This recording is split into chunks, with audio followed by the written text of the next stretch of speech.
Loose motions या दस्त, इसे हिंदी में दस्त कहते हैं, जब शिशु के पेट से मल बहुत अधिक मात्रा में पानी की तरह निकलने लगता है और इसकी फ्रीक्वेंसी भी बहुत ज़्यादा होती है, इसे हम लूज़ मोशंस या दस्त कहते हैं। और ये कई कारणों के कारण हो सकता है। एक तो सबसे पहले जो होता है, अगर हम सफाई ठीक से ना रखें, सबसे पहले हम अपने हाथ को अच्छे से धोएं शौच के बाद या खाना बनाने से पहले या बच्चे के दूध बनाने से पहले भी, ये बहुत ज़रूरी है। सेकेंडली, हम जब बच्चे को दूध पिलाते हैं वो बासी दूध नहीं होना चाहिए, रखा हुआ दूध नहीं होना चाहिए। दूध हमेशा ताज़ा बनाकर पिलाना चाहिए और सबसे बेहतर है अगर माँ शिशु को अपना दूध पिलाए, क्योंकि breast milk is the best for the baby. तीसरी चीज़ है, मौसम अगर अचानक बहुत गर्म हो या बहुत ठंडा हो जाए, इससे भी बच्चों को दस्त होने की संभावना रहती है। बच्चों में लूज़ मोशन कई कारणों के कारण होता है। सबसे पहले साफ़ सफाई रखना। अगर हम अपने हाथ शौच के बाद या खाना बनाने के समय या बच्चे के दूध बनाने के समय ठीक से न धोएं, हाइजीन न मेंटेन करें, तो बच्चों में लूज़ मोशन होता है। दूसरी चीज़ मैं बताना चाहूँगी, जो बच्चे बोतल से दूध पीते हैं, अगर उनके बोतल अच्छे से स्टेरिलाइज न किया जाए, उनको गर्म पानी में बोतल और निप्पल अच्छे से उबला न जाए, उसके कारण भी लूज़ मोशंस हो सकते हैं। तीसरी चीज़, अगर दूध बासी हो गया हो या खाना बासी हो गया हो या रखा हुआ दूध हो या रखा हुआ खाना हो, या थोड़े बड़े बच्चों में 1-2 साल के अगर बाहर का खाना मंगा के खिला रहे हो, जैसे बच्चे पिज़्ज़ा खाते हैं, नूडल्स खाते हैं, इससे भी दस्त हो सकता है। और चौथा कारण ये है, अगर भारी मात्रा में बहुत ज़्यादा बच्चे को खिला दिया जाए जो वो बच्चे पचा नहीं पाते हैं, उसके कारण भी दस्त हो सकता है। पांचवा कारण, कई फूड एलर्जीज़ की वजह से भी बच्चों को दस्त हो सकता है। इंटॉलरेंस की वजह से दस्त शुरू हो सकता है। पांचवा कारण, अगर बच्चा कोई और वजह से कुछ एंटीबायोटिक्स खा रहे हो या कुछ और दवाई का सेवन कर रहे हो, तो भी उन दवाइयों के साइड इफ़ेक्ट्स के कारण भी दस्त हो सकता है। लूज़ मोशंस के कई गंभीर लक्षण हो सकते हैं, क्योंकि मल द्वारा बहुत अधिक पानी और इलेक्ट्रोलाइट्स शरीर से निकल जाता है, तो डिहाइड्रेशन होता है बच्चे को और इलेक्ट्रोलाइट इम्बैलेंस होता है।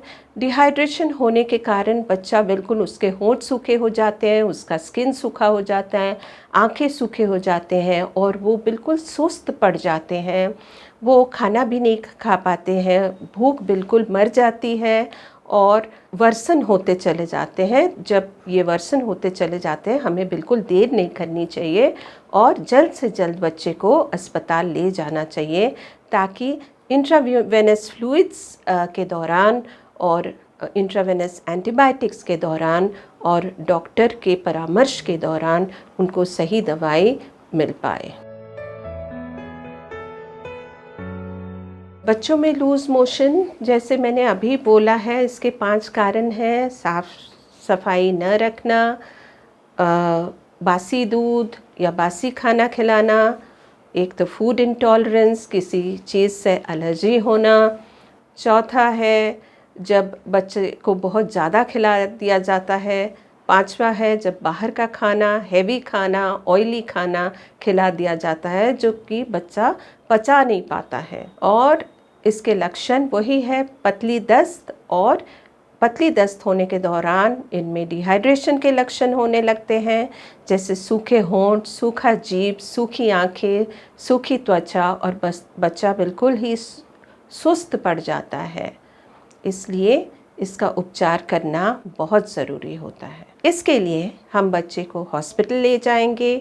डॉक्टर के परामर्श के बाद इन्हें आईवी एंटीबायोटिक्स दिया जाता है और आईवी फ्लूइड्स चलाए जाते हैं, जिससे कि इनका जो संक्रमण है, बैक्टीरिया या वायरल संक्रमण, ये करेक्ट किया जाए और इनको फ्लूइड्स के कारण भी इनका जो डिहाइड्रेशन है वो भी करेक्ट होता है, इलेक्ट्रोलाइट इम्बैलेंस भी करेक्ट किया जाता है।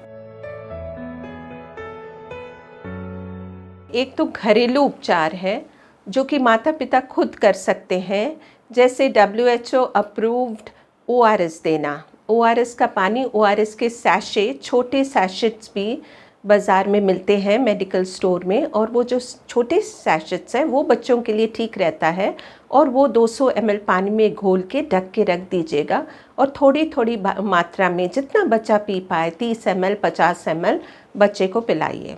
दूसरी चीज़ है जिंक सॉल्यूशन आप दे सकते हो, जैसे कि 5 बूंद करके 6 महीने से कम उम्र के बच्चों को दिन में एक बार 14 दिन, और 6 महीने के ऊपर बच्चों को 10 बूंद करके हम जिंक सॉल्यूशन दे सकते हैं 14 दिन। अगर घरेलू उपचार के बावजूद भी आप देख रहे हैं कि बच्चे की समस्या कम नहीं हो रही है तो हॉस्पिटल ले आइए, वहाँ अपने डॉक्टर से परामर्श करें। डॉक्टर बच्चे को देख के, संक्रमण समझ के उचित एंटीबायोटिक्स देंगे, जो कि अगर बच्चा सीरियस हो इंट्रावेनस माध्यम से चलाया जाएगा, IV फ्लूइड स्टार्ट करेंगे, और कई प्रकार की मॉनिटरिंग के बाद, करेक्शन के बाद, हॉस्पिटल स्टे के बाद आपका बच्चा जब इम्प्रूव हो जाए फिर आप बच्चे को घर ले आ सकते हैं। अगर हम कारण पे अपना ध्यान करेंगे तो हम बच्चे को लूज़ मोशन से बचा सकते हैं।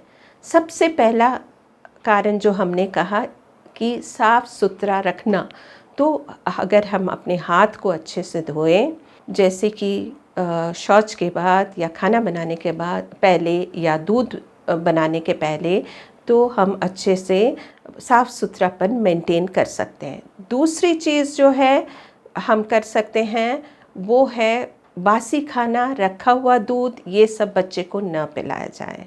हमेशा ताज़ी दूध तुरंत बना के पिलाया जाए, ताज़ा खाना खिलाया जाए। बच्चे अगर बोतल में दूध पी रहे हैं, बोतल और निप्पल को अच्छी तरह से गर्म पानी में पकाएं हर फीड के पहले, और फीड के बाद जो बचा हुआ दूध हो उसको डिस्कार्ड कर दें, और बॉटल फिर अच्छे से तुरंत ही उबाल ले ताकि उसमें कीटाणु न ग्रो कर पाए। चौथी चीज़ जो बहुत इम्पॉर्टेंट है बच्चों के लिए, एक रोटा वायरस वैक्सीन आता है जो कि ओरल वैक्सीन है, जो कि हम जो अपने इंडियन एकेडमी ऑफ पीडियाट्रिक्स या जो इम्यूनाइजेशन शेड्यूल में ये 6 हफ्ते, 10 हफ्ते और 14 हफ्ते में सभी देश के बच्चों को दिया जाता है, वो भी हमारे बच्चों को रोटा वायरस डायरिया के संक्रमण से बचा सकता है। तो इसका भी ध्यान रखें और सही समय पर ये वैक्सीन बच्चों में करवा लीजिएगा।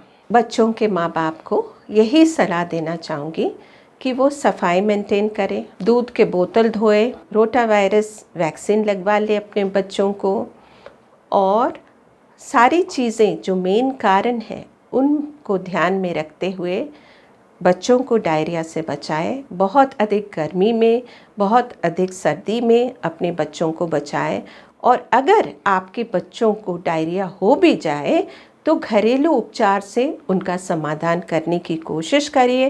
पर अगर आप समझ रहे हो कि घरेलू उपचार से इसका समाधान नहीं हो रहा है तो कृपया देर मत करिए और जल्द से जल्द बच्चे को नियरेस्ट हॉस्पिटल में ले जाइए, बाल रोग विशेषज्ञ का परामर्श लीजिए।